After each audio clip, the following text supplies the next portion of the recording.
Two in a day. So, this video I called When Psychopaths Implode. So, what inspired this? I was just, scanning headlines and there was, kind of a big news story where China actually brokered a kind of a peace talk between Saudi Arabia and Iran. So, they brought representatives from these countries, mostly security service officials from these companies. They brought them to Beijing, and they brokered a peace deal where these countries are going to have diplomatic connections again. So this is a pretty big deal because this is something that American politicians, or politicians, from NATO, but specifically the U.S. This is something that U.S. politicians have failed to do, not because they're incapable, but because that's not what their masters want. So their masters don't want that. So that, basically these conglomerates, these banking and industrial cartels that own the U.S. government, both parties, and all the politicians in the Western world, America's allies, NATO, UK, Australia, New Zealand, Canada, the whole bit, they don't want this either. So, but China did it. So, just a little summary. Iran and Saudi Arabia haven't had diplomatic relations since 2016. These two countries are actually fighting a proxy war in Yemen. So Yemen it's extremely poor, and it's utterly destroyed by this proxy war, which the U.S. and a handful of NATO countries are also getting involved in on the side of Saudi Arabia. So the long and short of that is that the Saudis back, the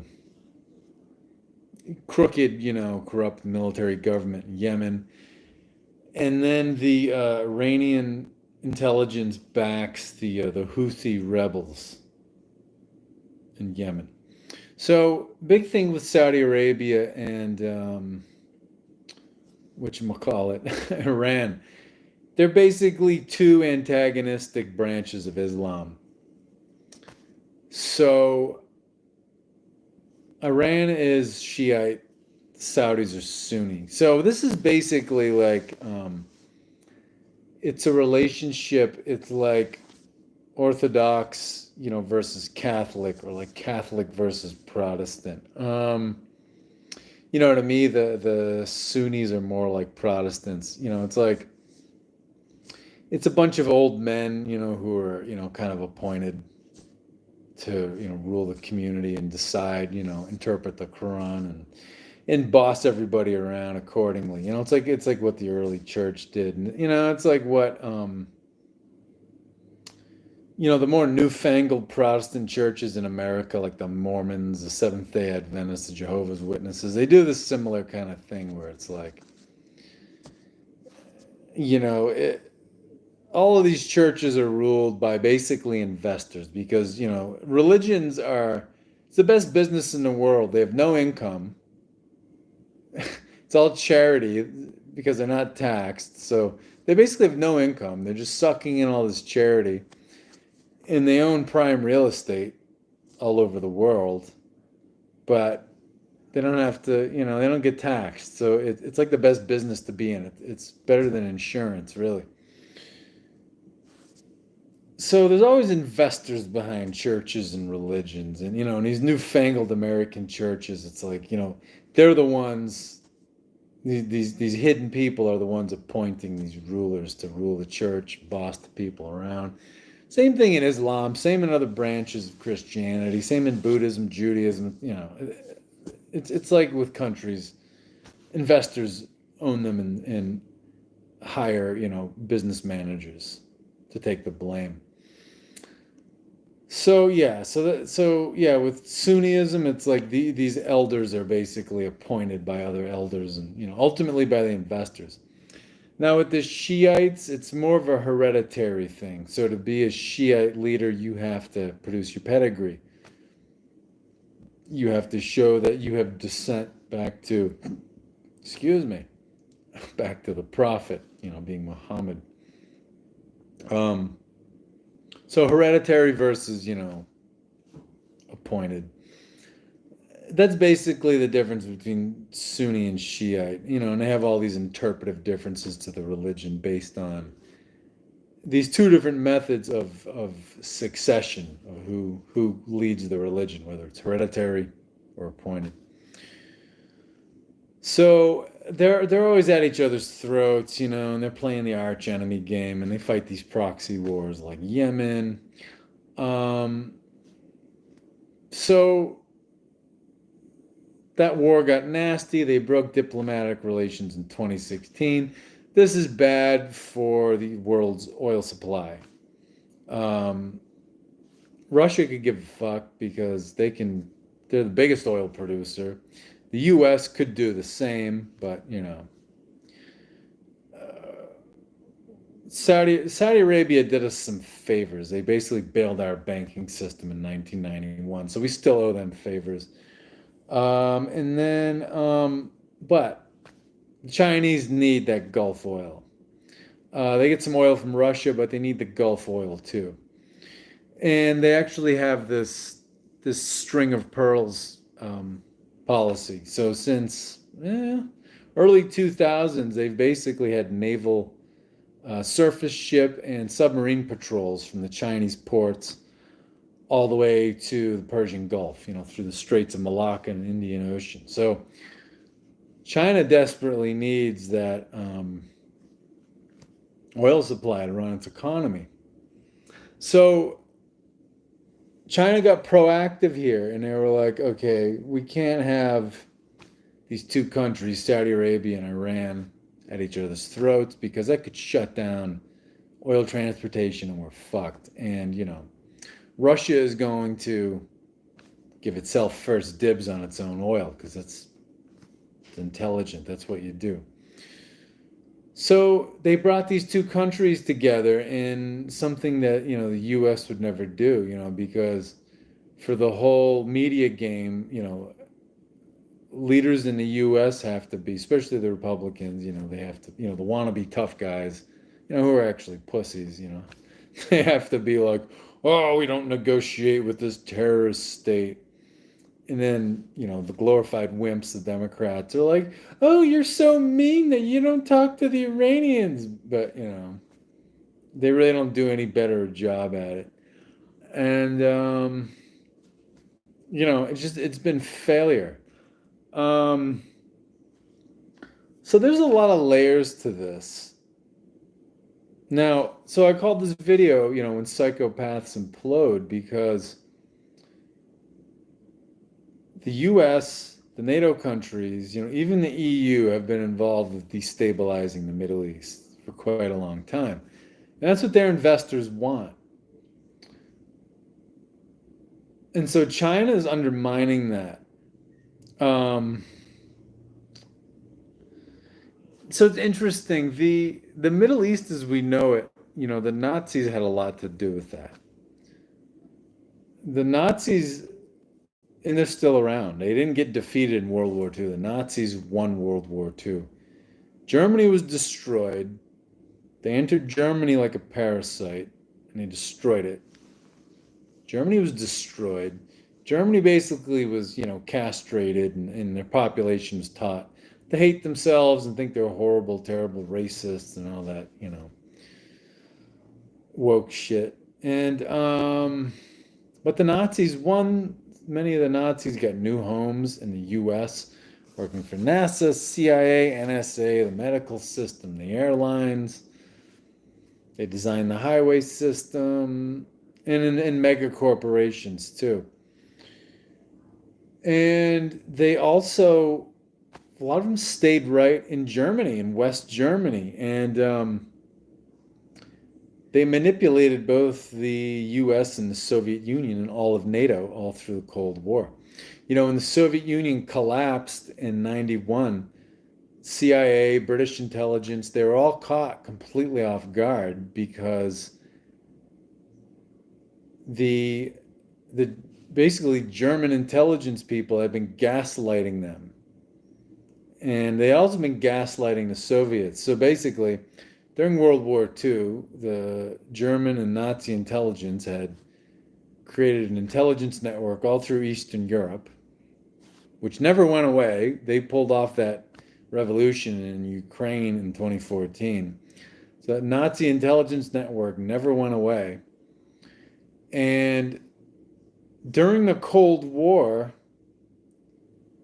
CIA's intelligence on the Soviets was coming from former Nazi intelligence people. So they were running all of the intelligence operations in the Soviet Union, but they were double dealing. So they overestimated the US and Soviet military capabilities and intentions. So they basically gaslighted the Soviets and the US and played on their fears and their paranoias and got them into an arms race that bankrupted the both of them by 1991. So it's ridiculous, but also kind of hilarious and like really diabolically genius. So, and then after German unification, the German banks and corporations just started to manipulate Eastern Europe and basically started to conquer Eastern Europe. Now, another thing that happened during the Cold War was former Nazi intelligence and special operations and those kind of people, they created radical Islamic, well, not fundamentalism, but radical Islamic terror because they trained all these people. So the Middle East as we know it, had a lot to do with how the Turkish Empire was divided after World War I, but then after World War II, a lot of escaped Nazis went to Egypt, even Israel, Iran, places like that, and they created Islamic terrorism and radical Islam. And so US, the NATO countries, the EU countries had been exploiting this destabilization, which they themselves didn't create, but it was good for business. So, that game was working, and now it's like the Chinese are undercutting it. So that's pretty interesting. But this whole point about psychopaths imploding, and you'll notice in the thumbnail, it's a compilation of the American flag, the U.S. flag, the NATO flag, and the EU flag. So what we're going to start seeing more of here, and it's already started happening, we're going to see US, NATO, and EU, which are all basically Nazi German empires. They're run by, the US has been manipulated by German aristocrats German aristocrats bankrolled and started the Nazi Party. And then the European Union is just a new German empire. It was started by people from the same families in these German aristocrats who got the Nazi Party rolling. And then really since the beginning, NATO is basically the muscle for this new German empire because they've been gaslighting NATO with intelligence, with bogus intelligence since the end of World War II. So it's like the U.S., NATO, and EU combined are like this, basically the new aristocratic Nazi German empire, and they've been acting like complete psychopaths. It's like since the end of World War II, they've been replicating Operation Barbarossa. Operation Barbarossa was the Nazi invasion of the Soviet Union. So all of this war in the third world is like Vietnam. You go in there, you steal resources, and you run a body count. That's basically the invasion of the Soviet Union it was a debacle because Third Reich was trying to race through Russia to the oil fields in the Caspian Sea. So we're talking Azerbaijan. So it was like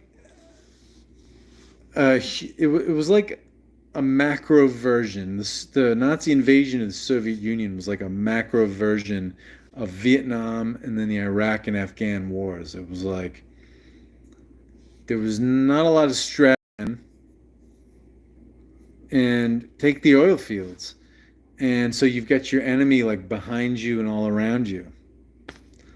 So that's basically what the US military and NATO was doing all through the Cold War. It was Operation Barbarossa, and then the US and Britain in the Afghan and Iraq wars, it was Operation Barbarossa. And now you've got to go on again with the Ukraine war. It's a new Operation Barbarossa, and I think they're going to defeat the Russians this time. And it's like nobody defeats the Russians on their home turf. It's never happened. It never will happen. That Russia's a meat grinder. You know, the people fight hard, they're tough, they're disciplined, and they're patient. And the weather, the Russian summers, the Russian winters, the muddy Russian spring, it just destroys armies. So yeah, good luck with that. So as these disasters unfold, the EU, NATO, and the US are going to keep losing friends. And this is what happens to psychopaths. They mistreat people. They're able to lie to people for a long time, but eventually it all just implodes, and they lose all their friends, and they can't manipulate people anymore because people start to get the picture. They can't bribe people anymore. They can't entice people, with money or whatever the hell they can offer. So it's all blowing up, and China's got a hand in this, and China and Russia are sick of being bossed around by the US and Britain, who act like they won World War II all on their own. The US and Britain did about 10% of the work in World War II. It was really, the vast majority of it took place in work too. But after World War II, they were expected to follow the lead of the US and Britain, who really didn't do a whole lot comparatively. So yeah, so we're seeing the psychopaths fall on their faces here. So China has swooped in, and they're becoming a stabilizing force in the Middle East, I think. So pretty interesting. And I'm going to leave it at that. But have a good weekend.